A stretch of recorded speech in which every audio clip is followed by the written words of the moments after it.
അർണബ് നന്ദാവാനോ കഴിഞ്ഞ വർഷങ്ങൾ എത്രയായിട്ട് അദ്ദേഹം ഈ സംഘപരിവാറിൻ്റെ കൂടെ എന്ന് വെച്ച് വെക്കുന്ന ആളാണ്. അദ്ദേഹത്തിന് ചേഞ്ച് ആവുക എന്നുള്ളത് അസാധ്യമായ കാര്യമാണ്.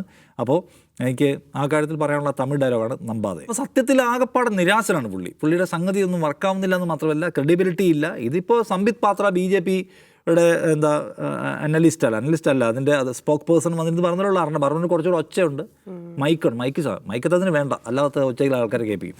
അപ്പോൾ ഈ ക്രെഡിബിലിറ്റി ഇഷ്യൂ ഒന്ന് അദ്ദേഹത്തെ ബാധിച്ചിട്ടുണ്ട് എന്നാണ് ഒരു കാര്യം. അത് വീണ്ടെടുക്കാൻ അദ്ദേഹം വളരെ തരളമായിട്ടുള്ള വഴികൾ തേടുകയാണ്. ആൾക്കാർ അതിൻ്റെ കൂടെ വന്നിട്ടുണ്ട്, അവർക്ക് ആ നിലയ്ക്കുള്ള റേറ്റിംഗ് ഉണ്ടായി വരുന്നുണ്ട് എന്ന് കാണാം.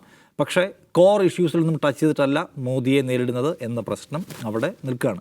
രണ്ടാമത് പറഞ്ഞാൽ ഈ ഹിരൺ ജോഷി ഒരു ഫാക്ടർ ആവാം എന്ന് വിചാരിക്കുന്ന ആൾക്കാരുണ്ട്.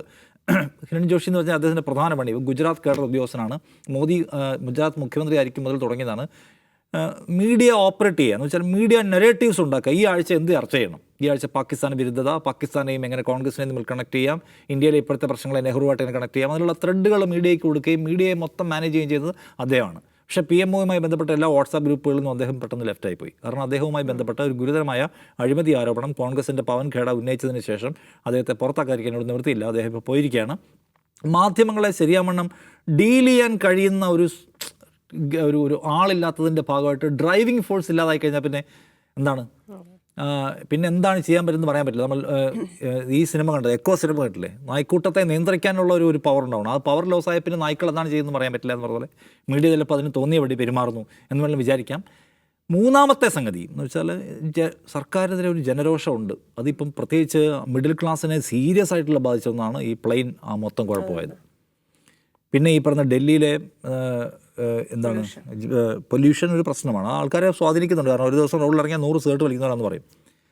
അപ്പോൾ അതിന് ഭയങ്കരമായ പ്രശ്നം ഉണ്ടാകുമ്പോൾ അത് വെൻ്റ് ഔട്ട് ചെയ്യാൻ ചില ബാലൻസിങ് സാധനങ്ങൾ ഇറക്കുമല്ലോ. ഒരു ഭാഗത്ത് ഒരാൾ കുറച്ച് ഒച്ച വയ്ക്കുക, അപ്പോൾ ജനങ്ങൾക്ക് ശരിയാണല്ലോ പ്രൊട്ടസ്റ്റ് വഴി മാനേജ് ചെയ്യപ്പെടുന്നുണ്ടെന്ന് തോന്നുക. അതൊരു സ്ട്രാറ്റജിയാണ്, ലോകത്ത് പല അഡ്മിനിസ്ട്രേഷൻസും എടുക്കുന്നതാണ്. അത്തരം ഒരു സാധ്യതയാവാം.